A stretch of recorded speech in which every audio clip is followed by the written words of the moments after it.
بسم الله الرحمن الرحيم. معكم محمد حسين من تكنو اب. النهارده هنتعرف خطوات ازاي ان احنا نقدر نسجل في موقع الهجرة العشوائية لأمريكا 2018.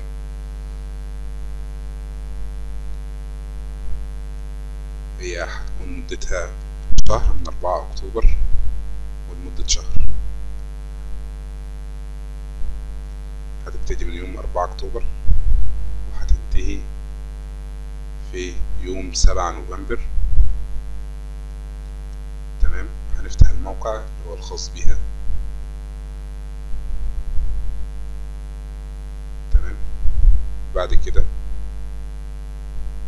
هنضغط على begin entry.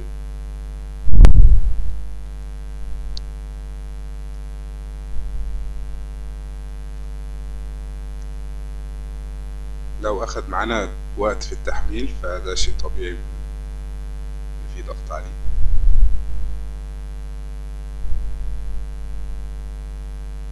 تمام. عقبال ما يفتح في موقع بالنسبة لموضوع مشكلة الصورة، في موقعين. لو حد عنده الصورة تكون حديثة طبعا، ما يكونش مر عليها أكتر من 6 شهور، وعنده الصورة مثلا وعايز يغير الامتداد بتاعها، لأن المفروض الامتداد بتاعها يكون الامتداد ده JPEG اللي أنا بحرك عليه السهم. تمام. ممكن عن طريق الموقع ده يغير الامتداد بتاعها. تمام. من هنا هيحمل الصورة select files، وبعد كده يعلم على الاختيار ده، هو كده كده متعلم عليه. تمام. وممكن يغير السايز بتاعها كمان، خلي مثلا اللي هو السايز المفروض يكون من 600 بكسل في 600 بكسل. تمام. بعد كده يكتب داونلود او يضغط على داونلود converted فايل اللي هو او الملف اللي هو بعد التغيير هتظهر له الصورة او تتحمل الصورة عنده. ولكن يفضل طبعا انت تصور عند مركز تصوير استوديو او ما شابه، يعني بحيث ان هو يطلعها لك 600 بكسل في 600 بكسل. هنا بقى لو احنا عايزين نتأكد هل الصورة صحيحة 100% ولا لا، الموقع ده بيساعدنا في كده، اسمه جرين كارد فوتو تشيك. ممكن نعمل عليه تجربة خفيفة. هنضغط على هنا load and check your image for free. طبعا التسجيل ايضا فري. تمام. هنحمل الصورة بتاعتنا.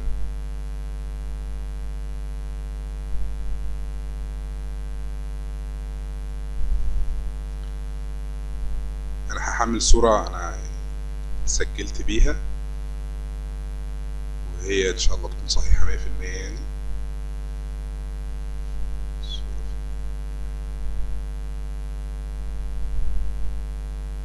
تمام. بحيث اوريكم ازاي ان هو بيعمل تشيك بشكل سليم. تمام. هو كده بيحمل الصورة. الصورة ما يكونش مر عليها اكتر من 6 شهور، تكون 600 بكسل في 600 بكسل، وتكون زي ما قلنا JPEG الامتداد بتاعها، وما تكونش الحجم بتاعها اكبر من 240 كيلو بايت. ما تكونش اكبر من 240 كيلو بايت. تمام.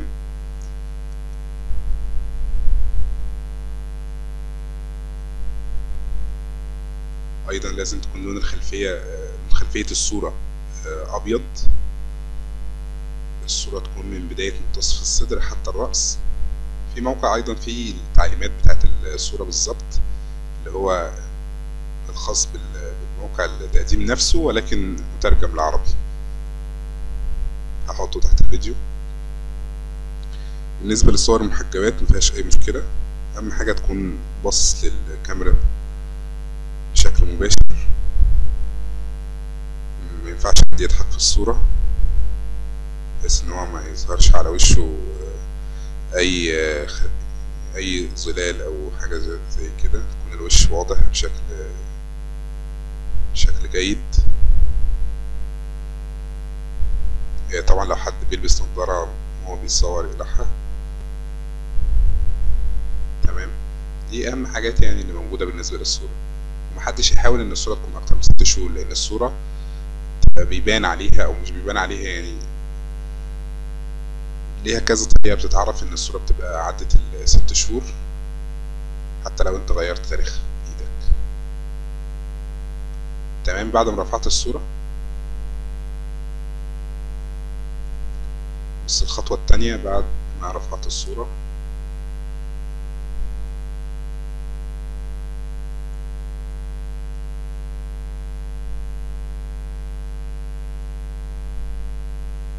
بص يا جماعة، علامة صح، علامة صح. The photo must be، يعني الصورة كده تمام، 600 في 600 بكسل، مش أكبر من 240 كيلو بايت، الصيغة بتاعتها JPEG، الألوان بتاعتها تمام، لا هي بلاك ولا ألوانها مظبوطة يعني. تمام. بعد كده بندخل على تاني خطوة، go to the next check.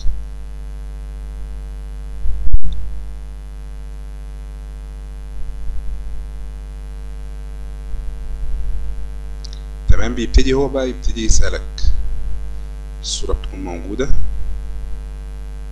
تمام. بيبتدي هو يسألك في زي إشارة حمراء كده موجودة، هل العينين وزن الإشارة الحمراء، أو هل العينين في خلال أو ما بين الإشارة الحمراء اللي هو حاططها. ويبتدي بيعمل تشيك على الصورة نفسها. وبعدين تاني سؤال بيسأله لك بعد ما تضغط يس، بيقول لك حرك من فوق كده، هنضغط على الشريط الأزرق اللي فوق، سوري الشريط الأخضر. تمام. هيقول لك حركه لأعلى منطقة في الرأس. تمام. وبيقول لك هل أسفل الذقن أو أسفل الرأس موجود خلال المنطقة الخضراء، تضغط على يس. الموقع ده كويس جدا بالنسبة لنا، احنا عايزين نتأكد الصورة صحيحة ولا لأ في مقاساتها. تمام. بعد كده بيخش لك المرحلة الأخيرة. أول سؤال بيقول لك هل الصورة فيها قبعة طاقية يعني، أو كفر أو غطا، هل في حاجة مغطية جزء من الوجه. تمام. بيقول له. بعد كده تاني سؤال بيقول لك هل هو يعني الشخص اللي هو في الصورة باصص بشكل مباشر للكاميرا، تقول له يس. بعد كده بيقول لك الخلفية هل هي طبيعية بشكل يعني بيضة، يعني الخلفية بيضة مفيهاش أي منطقة فيها ظلام، تقول له يس. بيقول لك هل الشخص ده فوكس على الكاميرا، أو تقول له يس. بعد كده بيقول لك الشخص ده لابس نظارات أو مغطي أي جزء من وشه، تقول له نو. تمام. بعد كده بيقول لك هل الشخص ده بقه مفتوح بقه مقفول، تقول له يس. ده زي ما قلت لكم ما ينفعش حد يكون بيضحك في الصورة. تمام. هل الشخص ده بقه مقفول. بيقول لك هل في أي ريفليكشن فيجوال، يعني هل في أي انعكاسات.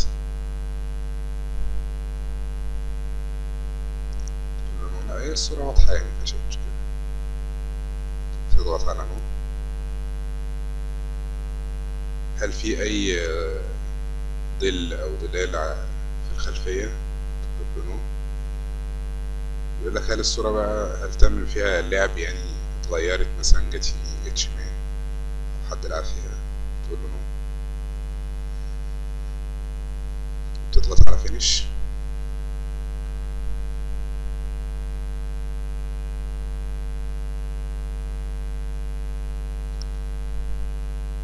Your photo has been passed the test. الصورة مفيهاش أي مشكلة، موجود عليه علامة صح. الموقع ده دقيق جدا، هبقى أضع الرابط بتاعه تحت الفيديو. تمام. نكمل بقى التسجيل. حبيت حتى أوضح في الأول مشكلة الصورة لأنها بصراحة أهم حاجة يعني. تمام. هتكتب علامة الرمز authentication code. الموقع هيفتح معانا.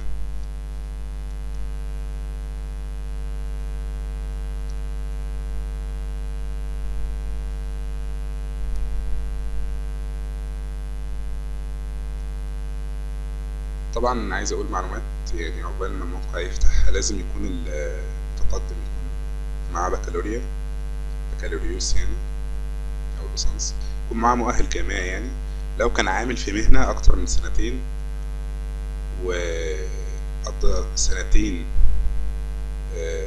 كفترة تدريب، يعني 4 سنوات، يعني في حدود 4 سنوات خبرة في المجال بتاعه، مفيش مشكلة ممكن يقدم. لازم يكون متقدم ولد في بلد غير البلدان المستثناة من الهجرة، يعني مثلا الصين مستثناة من الهجرة إلا في حالة إذا كان الوالدين لم يولدا في البلد المستثنى، فيمكن التقديم على أساس محل الميلاد الوالدين، وممكن أيضا تقديم على أساس محل ميلاد الزوجة نفسها. تمام.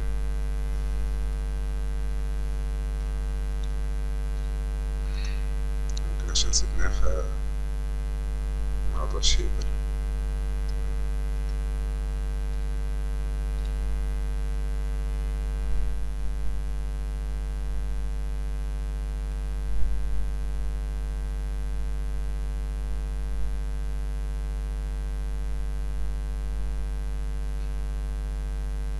أول حاجة هنبتدي بيها الاسم. هنا last أو family name و first name و middle name. لو افترضنا مثلا الشخص اسمه محمد أحمد علي، محمد هنكتبها في first name محمد. لو هتكتب الحروف كلها كابيتال يبقى خلي التكملة كلها كابيتال، لو هتكتب سمول يبقى خلي النموذج كله سمول. تمام. first name محمد، middle name أحمد، تمام، واللاست فاميلي نيم علي. لو عندك في الباسبور اخر اسم، لو انت معاك باسبور وفي اخر اسم في علي مثلا فتكتب علي، لو في اسم تاني بتكتب الاسم ده. تمام. يعني لو الباسبور مثلا اسم غير مثلا علي ده فتكتبه اسم الاخر. لو ما عندكش باسبور يبقى تكتب الاسم الثلاثي او الاسم الرباعي بتاعك على حسب ما الدنيا ماشيه معاك ازاي. هنا النوع ذكر او انثى. تمام. البيرث ديت تاريخ الميلاد، الشهر مثلا شهر 1 مثلا يوم 15 سنة مثلا 1990. تمام. تاريخ الميلاد. مدينة اللي اتولد فيها الشخص، مدينة اللي اتولد فيها الشخص، مش المدينة اللي انت عايش فيها. لو هي تمام مفيش مشكلة. مثلا نكتب كايرو. هنا البلد اللي اتولدت فيها مش اللي عايش فيها. لو هي مفيش مشكلة اكتب.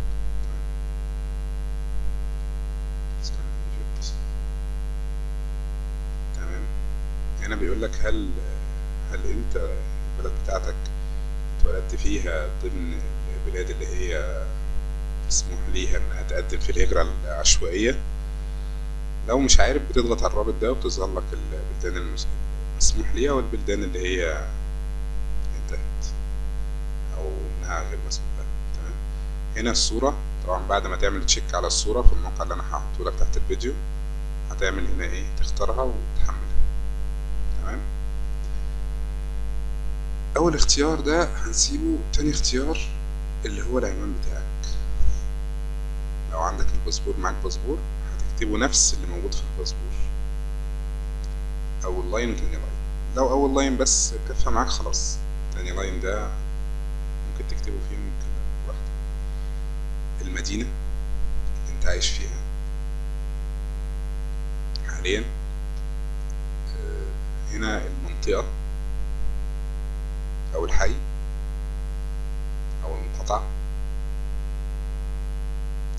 هنا الرمز البريدي، لو مش عارفه بنضغط هنا. تمام. حتى لو بيسود.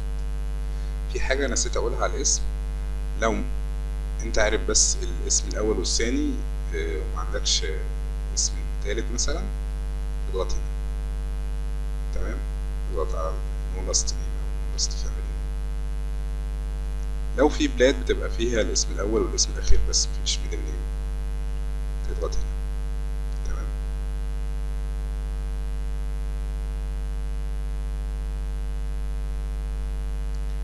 بعد كده الكانتري، البلد اللي انت عايش فيها حاليا.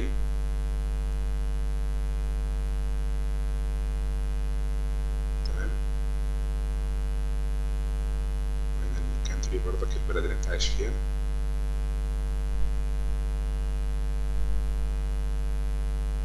تمام. بعد كده رقم التليفون ده، حابب تكتبه حابب، مش حابب مفيش مشكلة.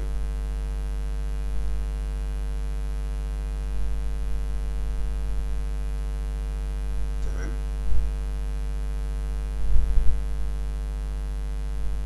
لو عايز ان انت تكتب البوست كود، مش عايز تضغط على هنا عشان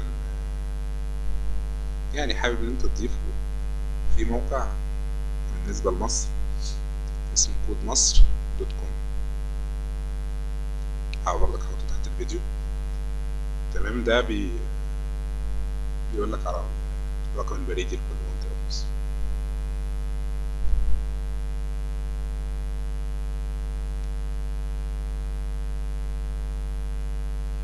بعد كده مستوى التعليم الخاص بيك، لو درجة جامعية بنضغط هنا على University Degree.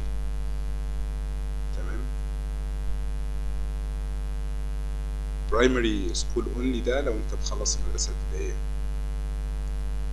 ولكن لو كانت دي حالتك هيتم رفضك، لأن شرطهم الأساسي إن تكون حاصل على ثانوية. لازم يكون يعني في وقت إن أنت حصل على الثانوية مثلا لازم يكون عندك يعني خبرة لمدة سنتين. تمام. في عندنا اختيار تاني اللي هو هاي سكول نو ديجري، ده معناه إنك كنت في الثانوية ولكنك ما كملتش دراسة. في الحالة دي برضك هيتم رفضك. لو اخترتها لازم يكون عندك خبرة في وظيفة لمدة سنتين. تمام. في بعد كده الهاي سكول ديجري، ده انك معناه انك متخرج من الثانوية العامة، مفيش أي مشكلة. في بعد كده فوكيشنال سكول، ده لو كنت خريج معهد سنتين سواء تمريض أو تجاري أو ما شابه بعد الثانوية العامة. Some University Courses ده اللي هو لو انت لسه بتدرس في كلية. University Degree طبعا انك حاصل على درجة جامعية مثل البكالوريوس او الليسانس. في Some Graduate Level Course، ده لو انت لسه بتدرس ماجستير او دراسات عليا. بعد كده في ماسترز ديجري، انت ده لو انهيت الماجستير. بعد كده اختيار رقم 9 Some Graduate Level Course، ده لو انت في مرحلة الدكتوراه بعد الماجستير بس لسه ما زلت تحضر وتدرس فيها ولم تنتهي. دكتوراه ديجري انك حصل على درجة الدكتوراه. بعد كده هنا بقى الاختيار بتاع الحالة الاجتماعية الخاصة بيك. لو مش متجوز ومراتك معهاش إقامة دايما بتاعت أمريكا أو مش مواطنة أمريكية. الاختيار التالت لو انت مراتك او زوجتك معاها الاقامة الدايمة او مواطنة امريكية، ده لو انت مطلق ارمل.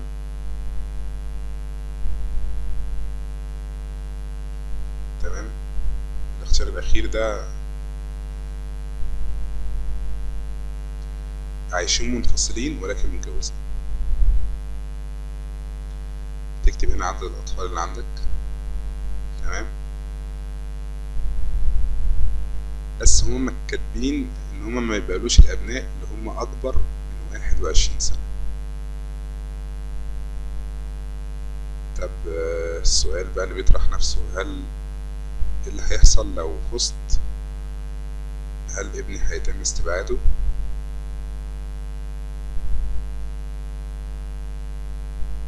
بس لو عند التقديم إذا كان ابنك أقل من 21 سنة وبعد كده ظهرت النتيجة وفزت أصبح عنده 21 سنة أو أكبر، هيتم التعامل معاه على اساس حماية الطفل بانه مؤهل للانضمام للطلب والموافقة عليه، هيتقال عادي ومفيش مشكلة ان هو ايه هيتوافق عليه.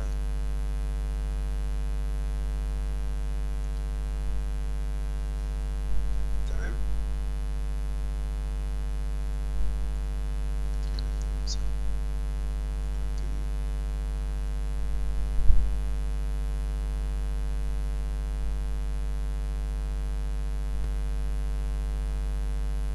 يعني لو ابنك، عايز اشرح الحتة دي تاني، لو ابنك اقل من 21 سنة، 20 سنة مثلا، تمام، وفي وسطه بقى 21 سنة، تمام، دي ساعتها مفيش أي مشكلة عليها وهينضم بعد ما تفوز الطلب. زي واحد مثلا ما عندوش عيال أو ما عندوش أولاد وبعد كده فاز بالقرعة، يعني قدم ليها ما كانش عنده أطفال، بعد كده لما فاز بيها جاله ولد، تمام، فبعد ما جاله الولد بعد ما جاله الولد كان هو فاز خلاص، فبالتالي هيقدموه مع الطلب اللي هو مقدمه، مفيش مشكلة، هيتم ذكره في الطلب، مفيش أي مشكلة يعني، أكتب أي حاجة ماشي.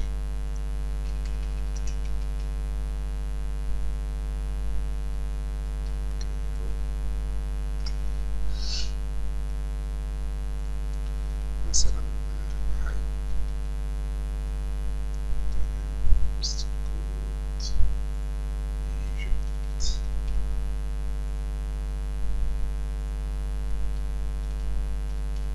في فرق طبعا ما بين المدينة اللي انت عايش فيها والمدينة اللي انت اتولدت فيها، تمام. لو الاتنين هما يعني لو انت اتولدت في القاهرة مثلا وعايش في القاهرة مفيش مشكلة، لكن لو انت مثلا اتولدت في اسكندرية وعايش في القاهرة، تمام، في سؤال لده وفي سؤال لده، او حتى خارج مصر.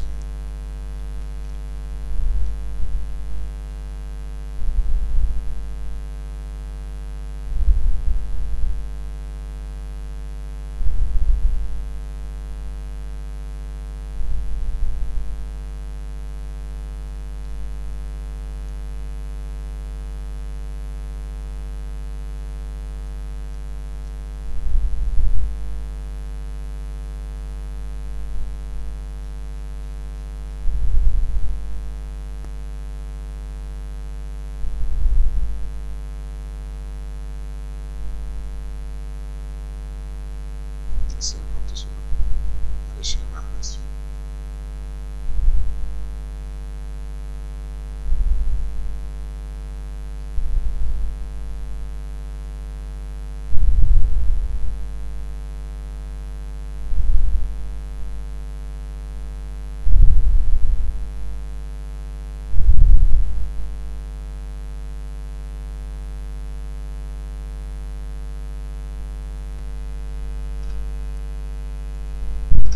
نكتب بس الاسم التاني هنا، في بلدان يكون فيها كده اسمين بس، الاسم التاني هنا والاسم الاولاني هنا، ميدل نيم مفيش، بنعلم عليه تحت هنا، تمام.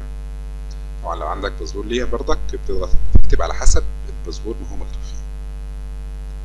بعد كده تاريخ الميلاد، الشهر واليوم والسنة، بعد كده طبعا انسى، بعد كده بيرس سيتي، نضغط كايرو، نكتب كايرو او اي مدينة. طب انت لو مش عارف تكتب ان انت مش عارف، تمام، اللي هي بتضغط هنا اهوت وكده يبقى انت ايه مش عارف. بعد كده البلد اللي هي اتولدت فيها، تمام، بتغير من هنا. بعد كده الصورة ليها، بعد كده اول اسم الطفل، انا هنا عشان بختار طفل واحد، لا بختار طفلين. اول طفل